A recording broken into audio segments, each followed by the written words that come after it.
This video has been a long time coming. It's been no secret that Gabriel Martinelli has had a drop-off this season with just 2 goals and 2 assists this point. When he had 8 goals and 2 assists in the same time frame last season. And in today's video, I'm going to try and explain why. And it comes as part of a series, hopefully, of videos explaining why I think Arsenal need to use players properly again. Because for all the slight systematic problems I think Liverpool have and City have at times, to be fair, they avert a lot of them by putting their best players in the best zones with the most optimal conditions around them, platforming them. And I think Arteta has only done this defensively. I also, though, want to caveat this to say, Arsenal fans, it will be alright. Arsenal are a top team and the squad are just suffering a bit at the moment, and a lot of this is out of their control. But one thing they can control, and Arteta can control a bit more, I think, is Gabriel Martinelli's performances. So let's get on with it. And I want to start with the system to look at the shifts in Arteta's structures, dynamics and personnel. And I think the most obvious one to start with is the Xhaka to Havertz move in that left interior. It's the key conversation, and the left centre mid is something I've preached about in needing to sign a lot throughout the season, but it's reductive to just say that as a reason for Martinelli's drop-off and leave it without understanding the why, which isn't as obvious as people think. If you're a long-term viewer of the channel, you know I've talked about and discussed that lack of anchor on the left-hand side at length this season, which has resulted in sort of a funneling across to the right-hand side at times, although now Odegaard has moved deeper and his sort of a separate zone of influence to Xhaka, this has decreased. But it is still unhelpful to Martinelli. That ball in behind, I think, to access Gabriel Martinelli is the key difference between Kai Havertz and Granit Xhaka, because Granit Xhaka would play the ball in behind and not see it, I think, as a risk in terms of relinquishing control, and especially partner this with sort of Martinelli's monstrous ability to move into space. He would play in behind the opposition backline as opposed to along the same channel or outside of Martinelli, like Havertz sometimes does. And having that passer type in the left interior that is capable of incision is really, really important for Arsenal. And, you know, again, if that ball is played at the right moment, especially partnered with how fast at times we can build through the first and second phases, we will negate a lot of the time allowing the opposition to retreat into their low block. I think this passer point relates to the transitions and also creating artificial ones, again looking to access Martinelli more. When I speak about zones of influence, the 2 ways you create your zone is through literal coverage of space, but also being able to access it with the ball as well. And of course, over the top balls are a way to hit sides on the break straight away, but this incites far too many turnovers to create the level of control at times that Mikel Arteta wants, right? So it needs to be balanced with other modes of quick progression. And this passer type in the left interior, who's able to not just occupy, but become an active force in the left-hand sided half space, to get their head up instantly, have the almost telepathic relationship with Martinelli, where they can play the ball into the zone in behind an opposition backline and Martinelli latch onto it without really having to think. And of course this presents a goal-scoring opportunity for Martinelli himself, or for him to instantly play a ball across the box, oftentimes to Xhaka, or to receive the ball and cut it back to Martin Odegaard, a dynamic Martin Odegaard still scores from, but we haven't seen as much this season. And I also just want to touch on, this is not a Kai Havertz criticism. All you have to do is look at my videos on the channel and know where I stand on Kai Havertz.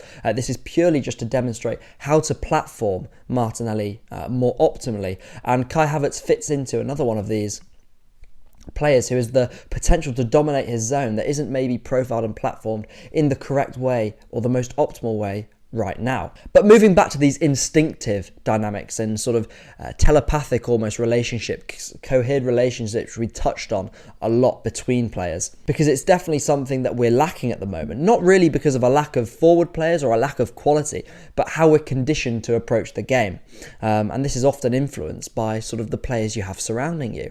And for this example, this left interior being that anchor and focal point and having that ability to access Martinelli with the ball in terms of a passer type, I want to highlight his disallowed goal against Everton. Fabio Vieira was the man playing the pass this time. And to be honest, guys, I think about this pass a lot, although Nketiah was offside. This is my prime example to what we can get out of Martinelli more. Everton, of course, in their 4-5-1 mid-block, we turn the ball over quickly, looking to create that false transition, with players such as Vieira having the killer quality to find Martinelli. As well as, I think, of course, they have a brilliant relationship off-pitch. That translates to the on-pitch as well. And this ball is played before Everton in their 4-5-1 mid-block, able to get their wide midfielders back to double up on our wingers. And this dynamic, guys, I truly mean this, is 5 to 10 goals a season from Gabriel Martinelli. And this is one of the qualities that the left centre-mid signing, hopefully in January, must have. I generally think a lot of chances are created, as surface level as it sounds, by just passing forward with intent sometimes. Of course, there needs to be timing and understanding, but I think it's just adding that what the heck element to our game, that sort of unpredictability, which we had in abundance, interestingly, at the start of the season. I want to do a video on that as well, but adding that unpredictability sometimes to just give it to Martinelli in behind, commit an extra body playing forward, play at a bit more speed, looking at how Martinelli can carry the ball, and I think these central carriers, ball carriers, is also what we lack. And it's why Declan Rice, actually, when he's played in the left eight, can access and get closer, literally, to Martinelli more reliably. He has that running and ball carrying power centrally, and confidence as well to find players with more direct options. And I think that's distinguished Arsenal from City and certainly Liverpool this season. And it's a small point, but I think one that will do wonders. And it's a big part of getting more out of Martinelli. Is that left centre mid. I mean, let's look and take Liverpool this season. Playing low blocks isn't always about playing 11 men behind the ball, right? It's how you maximise at times the amount of time you play against them when they don't have those 11 behind the ball. And ball carrying, dynamic movements into space, disrupting sort of the harmony of the opposition defence. There are more ways to break down sides than people may think, and this is a very good starting point, accessing Martinelli quicker. This does tie in very nicely to the big space setup because, of course, as I've documented earlier and throughout the season, Arteta's key aim at the start of the year was to make Arsenal a better side over big spaces. And he has done that to top extent. And attacking space, again, quickly here is the theme. Arsenal often cluster sort of their bodies in the centre around their outlets, namely Havertz, who of course is dominant in the initial duel, but also winning the knockdown in the second balls, and then leaving Gabriel Martinelli as a wide free man off the left to attack space. And the nominal example, the prime example of this, is his goal against Manchester City. This is a brilliant dynamic to have, right? Being able to bypass that second phase by playing over a zone or a press, and this can be from goal kicks, the first phase, or even just having to play over one line of a block, right? But at times when it keeps Martinelli constantly on the touchline, it leads to his current role at Arsenal, and what I'm about to outline when we play sort of low blocks so often with an emphasis on control, because Martinelli, let's be honest, he excels as that dynamite type, that instant killer of defences, and he's being increasingly asked to become more of a breaker type from the winger position. He's having to stylistically evolve into cuter manipulation, I think, in smaller areas, or 1v1 scenarios when the fullback is already set. And this is a big change for Martinelli, even if you don't think so, because it means that, unlike last season, he can't actually do his best 1v1 offensive move, which is fixing the defender, who is initially running out to meet him, hasn't set yet, and then knocking the ball after he's done this fixing into the free space to attack. And quite literally, he does not have the space to do this season. And although this has seen him get to the byline quite a lot and win us a lot of corners, which have ultimately been a big source of our goals, especially in the Premier League, it still isn't optimal, so to speak. So, how do we get Martinelli closer to the goal? The bottom line is we need our best finisher to shoot more.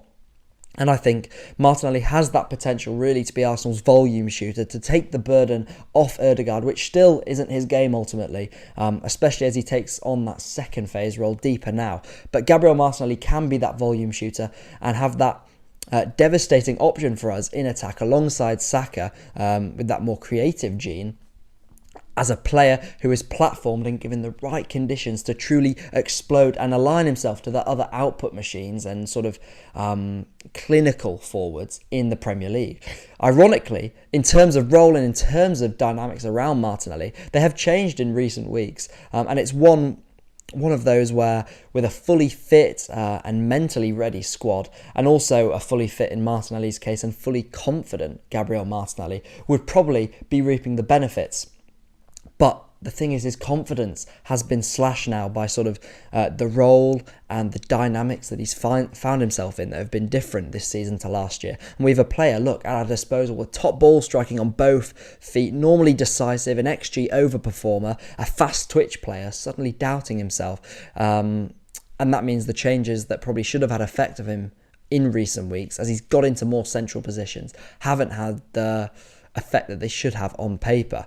I want to talk about these changes because on the right-hand side, I've touched on a lot. The boxes we form comprised of Odegaard, of Xhaka, of the right centre-back, whether this is White or Tomiyasu, and they both these players have sort of different roles in these boxes, with Tomiyasu often tucking into the sort of inside channel and being tasked with a simplified role of playing a final action pass, or White on the overlap in his rotations. But this box is joined with a fourth member of either the number 6 in Declan Rice or the centre-forward in Jesus drifting to the right. And this is ignoring Ben White sort of playing through an injury and the tired legs that have had a knock-on to the fluid rotations and interchanges in this box. But if we map this, as we have done, in some sort of a similar fashion onto the left-hand side, it's a very nice dynamic for Martinelli in terms of getting him central. Because Rice has pulled to the right more in recent weeks, meaning Jesus has found himself on the left, rotating with Martinelli centrally alongside Kai Havertz, with Zinchenko more the anchor of that box, not really getting on the overlap too much. And this is formed more like a diamond, I think, on the left-hand side. But Havertz and Jesus can also get Martinelli closer to the goal in different ways, because if Jesus ever pulls across to the right when we're attacking down that side, Havertz is of course left as that nominal centre forward, and both of them have their own gravity, I think, to attract the centre backs from the opposition, and it leaves the cutback on for Martinelli entering sort of that Odegaard-esque zone, but just from the opposite side. And we've seen this dynamic and this chance for Martinelli fashion itself on the cutback a lot of times, but yeah, I don't think his confidence in front of goal is quite there for us to capitalise on it at the moment. We've also, interestingly, seen Martinelli starting more central from Raya's goal kicks at times, as opposed to sort of the big space setup with Jesus and Havertz in that more linear relationship, starting as the outlets in between the lines, forming that staggered structure of 3 with Martinelli on the left. In this other scenario, Havertz is that main outlet and he tries to win the flick on, with Martinelli making sort of a diagonal dart in behind him, which, as Billy Carpenter on Twitter wisely put, is Arsenal's own version of Brentford balls, with Tony winning the flick on to Visa or Brian Mbeumo. Another way, though, to sort of get more out of Martinelli and get him more central is sort of a profile that we don't yet have in that squad, and that's an overlapping fullback on the left-hand side. Timber, of course, to an extent is this, and he certainly has the most dynamism alongside White out of our fullback options, but his right-footedness negates this somewhat. But this profile, if we were to sign this overlapping left-back, would be tasked in doing the physically demanding role that Ben White sort of mirrors on the right-hand side, tucking in as this time a wide left centre-back in possession in our 3-2-5, or now more like 3-3-4, with Odegaard deeper. And this would also allow, before or sort of when they overlap and get forward as that 5th or 6th man in attack for us, would allow a more conservative option to play at right centre-back. Maybe Tomiyasu suddenly gets more minutes from right centre-back, who could then move into midfield after Odegaard drifts higher after helping initially in the pivot in our initial build-up. This is actually quite a seamless dynamic, because there are no sort of side shifts or bias changes. But that's how we get more out of Martinelli, and alongside all of that, of course, is just hopefully an increasing confidence in the Brazilian. That is all from me, though. I've enjoyed making the video and I hope you've really enjoyed it. As always, I'll be in the comments down below answering your questions.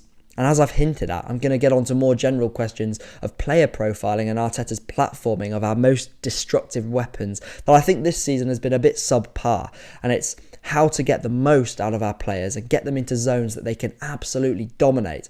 But that's for next next video. And overall, Arsenal fans, keep perspective, please. Arsenal are more than fine. And in the second half of the season, we go again. That is all from me. I really hope you've enjoyed. Subscribe, turn on notifications, like, comment, do whatever you want if you want to. I'll catch you in the next one. See you later.